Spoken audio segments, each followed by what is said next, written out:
আমি আফসানা করছি। আমি নারায়ণদী পরিবার উচ্চ বিদ্যালয়ের একজন সহকারী শিক্ষক। আমি বর্তমানে নতুন কারিকুলামের জীবন জীবিকা বিষয়ের একজন শিক্ষক। আমি নবম শ্রেণীতে জানুয়ারি মাস থেকে ক্লাস নিয়ে যাচ্ছি এবং জুন মাসে আমাদের নবম শ্রেণীর বইটি শেষ হয়ে গিয়েছে এবং তারপর থেকে জুলাই মাস থেকে আমাদের নতুন একটি সেশন শুরু হয়েছে। যে সেশনটি ছিল যোগাযোগ কার্যকর যোগাযোগ দক্ষতা। সেখানে মোট 4টি ক্লাস রয়েছে এবং 4টি ক্লাস পরে 5 নম্বর ক্লাসে হচ্ছে গিয়ে তাদের যোগ্যতা ভিত্তিক রেজাল্ট দিতে হবে নতুনতে। তো আমাদের 3 নম্বর ক্লাসে ছিল হচ্ছে পেশার প্রোফাইল তৈরি, অর্থাৎ হচ্ছে আমাদের যোগ্যতা অনুযায়ী কে কোন পেশায় থাকতে পারবে তার একটি প্রোফাইল তৈরি করতে হবে। তো আমাদের শিক্ষার্থীদের মধ্যে বেশ কয়েকটি দলে আমি ভাগ করে দিয়েছি এবং প্রত্যেকটি দলে একজন করে আমি লিডার তৈরি করে দিয়েছি। তারা প্রত্যেকের সাথে আলাপ আলোচনা করে সহযোগিতা নিয়ে প্রত্যেকটা পেশার জন্য কি কি দক্ষতা প্রয়োজন, যোগ্যতা প্রয়োজন, তারা একটি প্রতিবেদন রেডি করে নিয়ে আসছে। তো আমরা এখন এই প্রতিবেদনটি সবাই মিলে উপভোগ করব। ধন্যবাদ। আসসালামু আলাইকুম ওয়া রাহমাতুল্লাহি ওয়া বারাকাতুহু।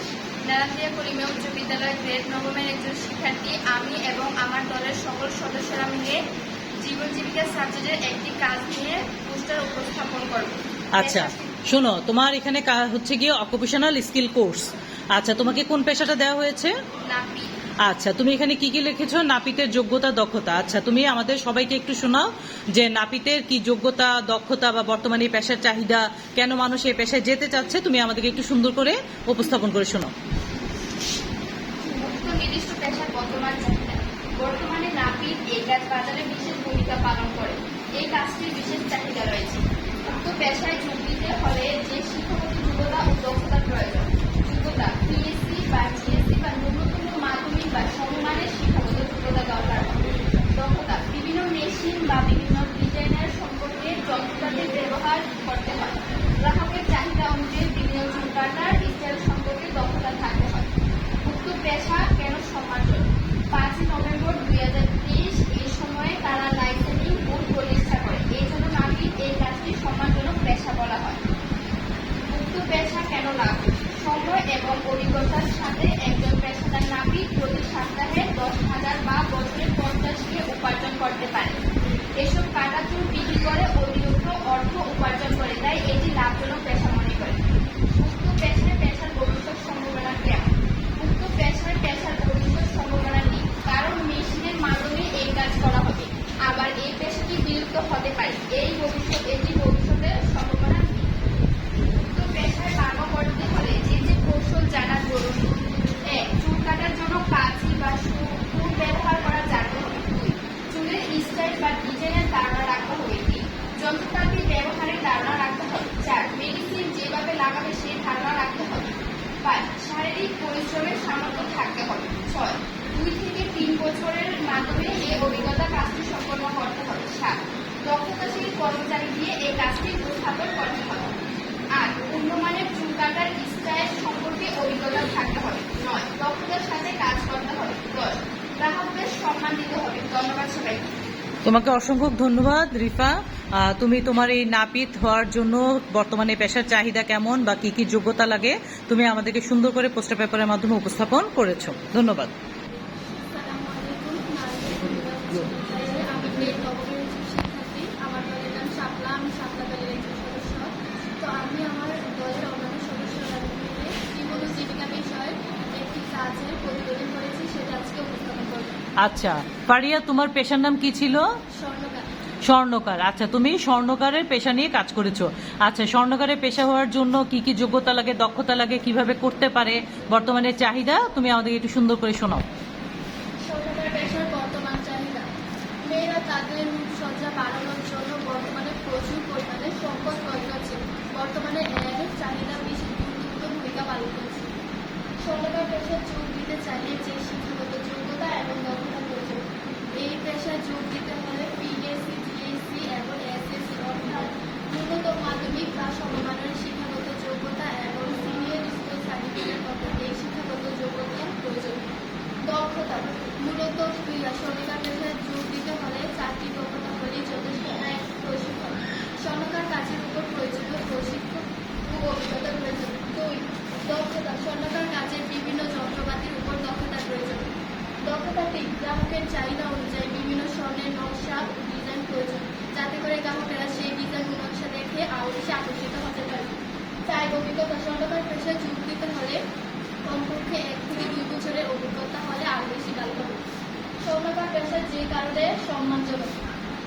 স্বর্ণের কিনা সবারই স্বপ্ন থাকে। স্বর্ণের মাধ্যমে মানুষের স্বপ্ন, আকাঙ্ক্ষা, ইচ্ছা পূর্ণ হয়। তাছাড়া বিভিন্ন শিল্প কাজ বা বিবাহ অনুষ্ঠানে স্বর্ণের প্রচুর পরিমাণ প্রয়োজন পড়ে। তাছাড়া এই পেশা কোনো অপরাধ দণ্ডমূলক কাজে শিকার হতে হয় না বা কোনো যৌন হয়রানির শিকার হতে হয় না, বা এই পেশায় যুক্ত হওয়ার ফলে কোনো শান্তি শৃঙ্খলা বিনষ্ট হয় না। এটি খুবই একটি সম্মানজনক কাজ। স্বর্ণকার পেশা যে কারণে লাভজনক। বর্তমানে স্বর্ণের দাম ক্রমাগত পরিমাণে বৃদ্ধি পাচ্ছে এবং প্রচুর টাকা আয় করছে। দেখা যাচ্ছে যে একটা স্বর্ণ থেকে 1 থেকে 5,000 পর্যন্ত টাকা আয় হয়। বর্তমানে এর চাহিদা অনেক বেশি গুরুত্বপূর্ণ ভূমিকা পালন করছে, তাই এটি অনেক লাভজনক। স্বর্ণকার পেশা ভবিষ্যৎ সম্ভাবনা অনেক ভালো, যেহেতু এর স্বর্ণের পরিমাণ ক্রমাগত পরিমাণ বৃদ্ধি পাচ্ছে, বা স্বর্ণের পেশা কোনোদিন বিলুপ্ত হবে না, এটা দিন দিন পরিমাণে বাড়তেই থাকবে। এর ভবিষ্যৎ সম্ভাবনা অনেক ভালো। স্বর্ণকার পেশা আরও ভালো করতে হলে যা যা করতে হবে। স্বর্ণকার পেশা আরও ভালো করতে হলে গ্রাহকদের সাথে ভালো ও নম্র আচরণ করতে হবে এবং লোক সমাজকর্মপূর্ণ স্থানে দোকান দিতে হবে, যেখানে মানুষের চোখের দৃষ্টি বেশি পড়বে। তাছাড়া গ্রাহকের চাহিদা অনুযায়ী বিভিন্ন নকশা ও ডিজাইনের দক্ষতা থাকতে হবে, যাতে করে বেশি পুরোনো ডিজাইনগুলো বাদ দিয়ে নতুন নতুন ডিজাইন আনতে হবে, যাতে করে বেশি মানুষ দেখে আকর্ষিত এবং খুশি হয়। তাছাড়া যেখানে সিসি ক্যামেরা লাগাতে হবে, না হলে ঝুঁকির মোকাবেলা করতে হবে এবং ভালো ও সৎ কর্মচারী নিয়ে কাজ করতে হবে, যাতে করে আরও বেশি উন্নত থাকতে পারে। মূলত এই ক্ষেত্রগুলো পালন করলে অনেক বেশি ভালো এবং উন্নত হবে। ধন্যবাদ ফারিয়া। তুমি আমাদের স্বর্ণকার দোকানে, অর্থাৎ স্বর্ণকার হওয়ার জন্য কি কি পেশার, মানে এই পেশাতে যাওয়ার জন্য কি কি দক্ষতা বা চাহিদা কেমন, তুমি সুন্দর করে উপস্থাপন করলে। ধন্যবাদ তোমাকে। আসসালামু আলাইকুম। নারায়ণগঞ্জ কলিমিয়া উচ্চ বিদ্যালয়ে গ্রেড 9 শ্রেণীর একজন শিক্ষার্থী। আমি এবং আমার দলের সদস্যরা মিলে একটি জীবন জীবিকা সাবজেক্টের একটি কাজ আজকে উপস্থাপন করব। আচ্ছা, তুমি কোন পেশা নিয়ে কাজ করেছো সামিয়া? কৃষি। আচ্ছা, কৃষি পেশায় বর্তমান চাহিদা কেমন, কি কি দক্ষতা যোগ্যতা লাগে, তুমি প্রতিবেদন রেডি করে নিয়ে আসছো। আচ্ছা, আমাদেরকে একটু শোনাও তোমার প্রতিবেদন। উক্ত কাজে বর্তমান চাহিদা কেমন? এই দ্রব্যমূল্যের বাজারে চাল, ডাল, সবজি, বিভিন্ন মশলার দাম বাড়ছে, কিন্তু মানুষের চাহিদা অনুযায়ী সব পাচ্ছে না। এই জন্য আমরা জমিতে বাড়ির আঙিনায় শাকসবজি চাষ করব। 2, কৃষিকাজে যোগ দিলে শিক্ষাগত যোগ্যতা ও দক্ষতার প্রয়োজন কেমন? শিক্ষাগত যোগ্যতা পিএসসি। দক্ষতা কৃষিকাজের বিভিন্ন যন্ত্রপাতি বা মেশিন চালানোর দক্ষতা, নিয়মিত সার ও কীটনাশক ব্যবহারের দক্ষতা থাকতে হবে। 3, কৃষিকাজ কেন সম্মানজনক? কৃষক যদি ফসল না ফলাতো তাহলে মানুষ তাদের প্রয়োজনীয় পণ্য পেত না, তাই কৃষকরা সবার চোখে সম্মানজনক ব্যক্তি। 4, উক্ত পেশা কেন লাভজনক? কৃষি কাজে অল্প পুঁজিতে ফসল ফলানো যায় এবং ফসল গড়ে তোলার পর কৃষক সব পুঁজি পায়। 5, উক্ত পেশার ভবিষ্যতের সম্ভাবনা কেমন? জমিতে মানুষ ঘর বাড়ি তৈরি করেছে, ফলে জমির পরিমাণ কমে যাচ্ছে, তাই কৃষিকাজ ধীরে ধীরে বিলুপ্ত হয়ে যাচ্ছে। এজন্য কৃষিকাজের সম্ভাবনা ভবিষ্যতে ভয়াবহ। উক্ত পেশা ভালো করতে হলে কি কি কৌশল জানা জরুরি? ফসল ভালো করতে হলে জমিতে পরিমাণ মতো সার ও কীটনাশক ব্যবহার করতে হবে, তাছাড়া বিভিন্ন আধুনিক প্রযুক্তিতে ব্যবহার করতে হবে। ধন্যবাদ সামিয়া। তো আমাদের যেহেতু আমরা বাংলাদেশ কৃষি প্রধান দেশ, তাহলে আমাদের কৃষি পেশায় যদি কেউ যেতে চায় তাহলে তার এই যোগ্যতাগুলো প্রয়োজন হবে। ধন্যবাদ তোমাকে। আসসালামাইকুম, আমি নারায়ণগঞ্জ কলিমিয়া উচ্চ বিদ্যালয়ের গ্রেড 9 এর একজন শিক্ষার্থী। আমরা জীবন জীবিকা বিষয়ের একটি পেশা প্রোফাইল তৈরির পর একটি উপস্থাপনা তৈরি করব। আচ্ছা, তুমি কোন পেশা নিয়ে কাজ করেছো? আমার পেশার নাম দর্জি। দর্জি। আচ্ছা, দর্জি পেশার বর্তমান চাহিদা, যোগ্যতা, দক্ষতা তুমি আমাদেরকে শোনাবা। শোনো। বর্তমান মার্কেটে দর্জির চাহিদা কেমন? বর্তমান মার্কেটে দর্জির অনেক চাহিদা। এই পেশা ফলো করে অনেক ছেলে মেয়েরাই দর্জির কাজ শিখছে, তাই বলা যায় বর্তমানে এটা চাহিদা অনেক। শিক্ষাগত যোগ্যতা পিএসসি বা জেএসসি, এসএসসি, ন্যূনতম মাধ্যমিক বা সম্মানের শিক্ষাগত যোগ্যতা। গুণের নামতো ভালো মতো পারলে এবং হিসাব ভালো করতে পারলে এই কাজ করা যায়। যোগ্যতা এবং দক্ষতা টেলার কাজের উপর প্রয়োজনীয় প্রশিক্ষণ এবং দক্ষতা। 1, টেলারের কাজের উপর বিভিন্ন যন্ত্রপাতি ও মেশিন ব্যবহারের দক্ষতা। 2, গ্রাহকের চাহিদা অনুযায়ী বিভিন্ন কাপড়ের ডিজাইনের নকশা, কাটিং বা ব্যবহারের দক্ষতা। অভিজ্ঞতা, টেইলারের পুরোপুরি কাজ কেউই শিখে না, কারণ দর্জির কাজে বিভিন্ন স্তর রয়েছে। এক একজন এক এক স্তর শিখে, যেমন কেউ কাটিং মাস্টার হয়, কেউ মহিলাদের যত ধরনের কাপড় আছে তার সেলাই শিখে, কেউ আবার ছেলেদের সব ধরনের কাপড় সেলাই শিখে। এই বিভিন্ন ধরনের সেলাইয়ের অভিজ্ঞতা রাখতে হয়। দর্জির কাজ সম্মানজনক, কারণ দর্জি আমাদের কাপড় সেলাই করে দেয়। কেন দর্জি না থাকতো, দর্জি যদি না থাকতো তাহলে আমরা কাপড় সেলাই করতে পারতাম না। দর্জি পেশাটি যদি না থাকতো তাহলে আমরা স্কুলে সেলাই করে তারপরে স্কুলে আসতে পারতাম না। তাই বলা যায় দর্জি পেশার অনেক সম্মান আছে। দর্জির পেশা হলো এমন একটি পেশা যা সারা বছরে কাজ হয়। এই কাজ 12 মাসই হয় এবং এই কাজের অনেক চাহিদাও আছে, কারণ মানুষ সারা বছরে কাপড় পরে এবং তা সেলাই করে। এই কাপড় সেলাই করে পর্যাপ্ত পরিমাণে অর্থ গ্রাহকদের কাছ থেকে নেওয়া হয়। সেই অর্থে বিভিন্ন মালামাল কেনা হয়, যা বিক্রয় করে তার লাভ হয়। তাই বলা যায় দর্জির কাজে লাভ আছে পর্যাপ্ত পরিমাণে। দর্জির পেশা এমন একটি পেশা, যদি কেউ এই পেশাকে ভালো করে আয়তন করতে পারে এবং তাড়াতাড়ি আয়তন করতে পারে, তার ভবিষ্যৎ প্রথম থেকেই সুন্দর হয়ে বলা যায়।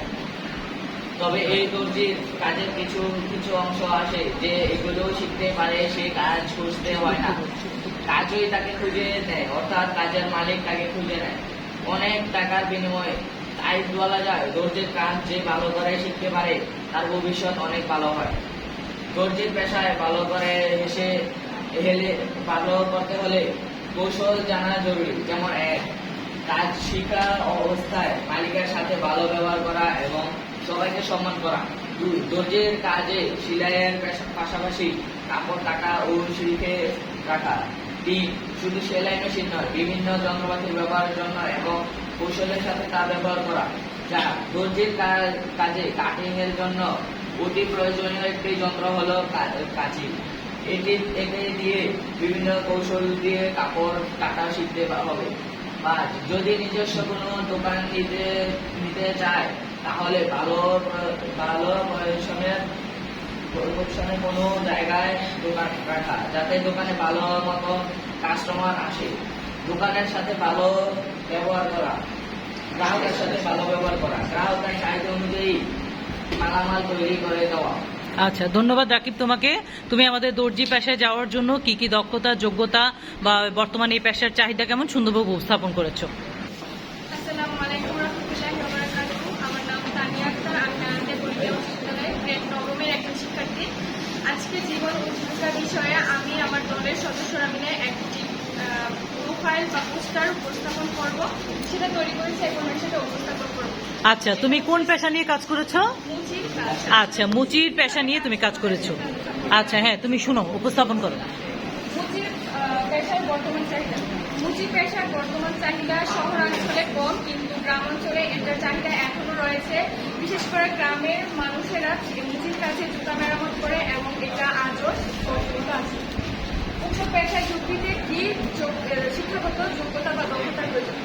মুচির কাজে কোনো নির্দিষ্ট শিক্ষাগত যোগ্যতার প্রয়োজন হয় না, কিন্তু তবে কিছু মৌলিক দক্ষতার প্রয়োজন হয়, যেমন ভালো করে জুতা সেলাই করা, প্রযুক্তিগত জ্ঞান, কিভাবে সেলাই করলে গ্রাহকদের মন সন্তুষ্টিত হবে এবং তারা পুনরায় মুচির কাছে জুতা মেরামত করতে আসবে, সেই বিষয়ে অবশ্যই খেয়াল রাখতে হবে। উক্ত পেশা সম্মানজনক কেন?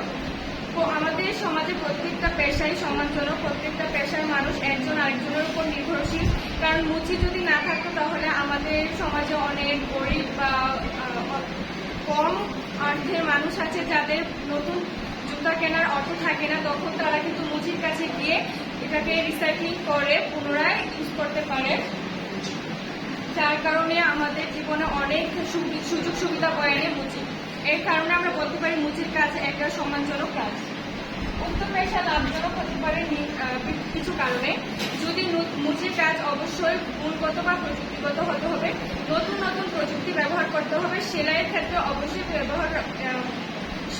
খেয়াল রাখতে হবে যে সেলাইটা কেমন হচ্ছে, মনোযোগ দিয়ে নির্ভরভাবে সেলাই করতে হবে। এতে করে গ্রাহকরা আবার তার কাছে আসবে এবং তাদের কাছে লাভজনক হতে পারে। কারণ একটা কাজ যখন ভালো হবে তখন আরেকজন সেখান থেকে দেখে সে আবার আসবে, তখন এভাবে মুচির কাজের চাহিদা বাড়তে থাকবে এবং সেটা লাভজনক হতে পারে বলা যায়। উক্ত পেশার ভবিষ্যৎ সম্ভাবনা অনেকটা চ্যালেঞ্জিং, কারণ আমাদের বর্তমান সমাজ খুবই আধুনিক এবং আধুনিক প্রযুক্তির মাধ্যমে সবকিছু চলছে। তো মনে করা যায় যে মুচি একজন হাতের কাজে জুতা সেলাই করে, কিন্তু আমাদের সমাজে এখন এত কিছু হয়ে গেছে, মানে এত প্রযুক্তি চলে এসেছে যে মুচির কাজে বেশি একটা প্রয়োজন হয় না। তাও আমাদের গ্রামাঞ্চলে আমাদের মতন মানুষদের জন্য এই মুচি অনেক এখনো প্রচলিত আছে এবং বলা যায় যে ভবিষ্যৎ সম্ভাবনাটা অনেক চ্যালেঞ্জিং। সেটা নির্ভর করে বাজার বা অঞ্চলের চাহিদা অনুযায়ী। উক্ত পেশা ভালো করতে হলে কি কি কৌশল জানা দরকার? উচ্চমানের কাজ করা, যেমন কাজের মান বজায় রাখা এবং সরঞ্জাম প্রযুক্তি ব্যবহার করা। ফ্যাশন ট্রেন্ড জানা, নতুন ডিজাইন বা স্টাইলের সঙ্গে আপডেট থাকা। গুণগত মান বজায় রাখা, প্রতিটি কাজের মান যাতে ভালো হয় এবং সুন্দর হয় সেটি সম্পর্কে অবশ্যই সচেতন থাকতে হবে, কারণ এটি গ্রাহকদের সন্তুষ্টি বা ভালোর জন্য গুরুত্বপূর্ণ ভূমিকা পালন করে। গ্রাহকদের সাথে ভালো ব্যবহার করতে হবে এবং তাদের সাথে সম্পর্কটা ভালোভাবে স্থাপন করতে হবে। এভাবেই হলে তার কাজের চাহিদা অনেক বাড়বে এবং ভবিষ্যতে সে আরো ভালো কিছু করতে পারবে বলে মনে করা যায়। ধন্যবাদ সবাই। ধন্যবাদ তানিয়া, তুমি আমাদের আজকে অকুপেশনাল স্কিল কোর্সের মুচির পেশা নিয়ে দক্ষতা, যোগ্যতা এবং বর্তমানে চাহিদা সম্পর্কে বললে। ধন্যবাদ তোমাকে। তোমার মেহনতা কলিমা বিশ্ববিদ্যালয়ের একজন ছাত্র, নবম শ্রেণীর। আমি একটি উপস্থাপন করবো জীবন জীবিকা বিষয় নিয়ে। আচ্ছা, তোমার পেশার নাম কি? কাঠমিস্ত্রি। আচ্ছা, তুমি কাঠমিস্ত্রি পেশায় যাওয়ার জন্য কি কি যোগ্যতা, দক্ষতা প্রয়োজন সেটি বলবে। আচ্ছা, শুরু করো। উক্ত নির্দিষ্ট পেশার বর্তমান চাহিদা। খাট, ওয়ার্ডরোব, টেবিল, চেয়ার, উক্ত পেশা যোগ দিতে হবে যে শিক্ষাগত যোগ্যতা ও দক্ষতার প্রয়োজন। শিক্ষাগত যোগ্যতা পিএসসি, ডিএসসি। দক্ষতা কাজের কাজে বিভিন্ন মেশিন, যন্ত্রপাতি ব্যবহারের দক্ষতা, বিভিন্ন ডিজাইনের নকশা কাজের দক্ষতা। অভিজ্ঞতা কাঠমিস্ত্রি কাজের ন্যূনতম 2 থেকে 3 বছরের অভিজ্ঞতা। উক্ত পেশা কেন সম্মানজনক? তাদের সুন্দর কাজের দক্ষতা দেখে তাদেরকে মানুষ সম্মান করে। উক্ত পেশা কেন লাভজনক? কাঠের ফার্নিচারের চাহিদা বেশি, কারণ কাঠ, টেবিল, চেয়ার ইত্যাদি আসবাবপত্র মানুষ বেশি ব্যবহার করে থাকে। উক্ত পেশার ভবিষ্যৎ সম্ভাবনা কেমন? মানুষ গাছপালা কেটে পরিবেশ নষ্ট করছে, এতে গাছের পরিমাণ কমে যাচ্ছে, ফলে উক্ত পেশার সম্ভাবনা কমে যাচ্ছে। উক্ত পেশার ভালো করতে হলে কি কি কৌশল জানা জরুরি? বড় বড় কাঠমিস্ত্রির সাথে ভালো সম্পর্ক রাখতে হবে, দক্ষতাশীল কর্মচারী দিয়ে কাজ করতে হবে, উন্নত মানের যন্ত্রপাতি রাখতে হবে। সকলকে ধন্যবাদ। আচ্ছা, ধন্যবাদ শরীফ, তুমি তোমার সুন্দর কাঠমিস্ত্রি পেশে যাওয়ার জন্য কি কি যোগ্যতা, দক্ষতা প্রয়োজন তা আমাদেরকে সুন্দর করে উপস্থাপন করে শোনালে। আচ্ছা, আজকে আমাদের অকুপেশনাল স্কিল কোর্সে আমাদের শরীফ, রাকিব, আমাদের রিফা, ফারিয়া, তারপর হচ্ছে লামিয়া এবং আমাদের তানিয়া, এই দলনেতারা আমাদের এই পুরো ক্লাসের দলনেতা হিসেবে ছিল এবং সুন্দর করে তারা তাদের যে তথ্যগুলো, যে পেশাগুলো সুন্দর করে প্রতিবেদনের মাধ্যমে উপস্থাপন করেছে। তো আমার প্রশ্ন হচ্ছে তানিয়ার কাছে। তানিয়া, তোমার পেশা ছিল কি? মুচির কাজ। ধরো ভবিষ্যতে তুমি নিজে ব্যক্তিগতভাবে এই পেশাকে যেতে চাও। আচ্ছা, তারপর হচ্ছে সামিয়া, তোমার পেশা ছিল কৃষি। আচ্ছা, আমরা যেহেতু গ্রামে থাকি আর কি, আমরা বাংলাদেশ কৃষি প্রধান দেশ, তো তুমি কি কৃষি পেশায় যেতে আগ্রহী? তুমি মেয়ে হিসাবে কৃষিকাজ করতে পারবা? আচ্ছা, আলহামদুলিল্লাহ। আমাদের ফারিয়ার কি পেশা ছিল? স্বর্ণকার। সুন্দর। তুমি যেহেতু মেয়ে, তুমি তাহলে কি এই পেশায় কাজ করতে চাও? আচ্ছা, তারপর রিফা, তোমার পেশা ছিল নাপিত। তো তুমি ভবিষ্যতে কি তুমি বা তোমার দলের কেউ এই পেশায় যেতে চাও? তুমি কি ছেলেদের চুল কাটতে আগ্রহী না মেয়েদের চুল? মেয়েদের। গুড। আচ্ছা, রাকিব, তোমার পেশা কি ছিল? দর্জি। তা আমাদের দেশে কি ছেলে দর্জি বেশি না মেয়ে দর্জি বেশি? দুটোই সমান। আচ্ছা, তো তুমি আর তোমার দলের ছেলেরা কি দর্জি পেশায় যেতে চাও? আচ্ছা, ধন্যবাদ। শরীফ, তোমার পেশা কি ছিল? কাঠমিস্ত্রি। আচ্ছা, তুমি বা তোমার দলের ছেলেরা কি বিভিন্ন ধরনের ফার্নিচার তৈরি করতে চাও? আচ্ছা, খুব সুন্দর। তাহলে এই কাজগুলো করতে কি তোমরা নিজেকে ছোট মনে করবা? আমরা কেউ ছোট মনে করব? আচ্ছা, যে কোনো কাজ বা যে কোনো পেশাকে আমরা কখনোই ছোট করে দেখব না, সম্মান দিয়ে আমরা কাজ করব। তাহলে আমরা নিজেরা যখন কাজ করব সম্মান পাওয়ার জন্যই কাজ করব। তাহলে এই পেশায় যারা রয়েছে তাদেরকে কি আমরা ছোট করে দেখব? কখনোই না। তাহলে এই যে অকুপেশনাল স্কিল কোর্সে আমরা বিভিন্ন পেশা নিয়ে আজকে জানলাম, তো তোমাদেরকে অনেক অনেক ধন্যবাদ। তোমরা এগুলো বিভিন্ন তথ্য বিশ্লেষণ করে আজকে এগুলো সুন্দর করে উপস্থাপন করেছো। তোমাদের সামনের ক্লাসের জন্য আমি অগ্রিম ধন্যবাদ দিয়ে আজকের ক্লাসটা শেষ করছি।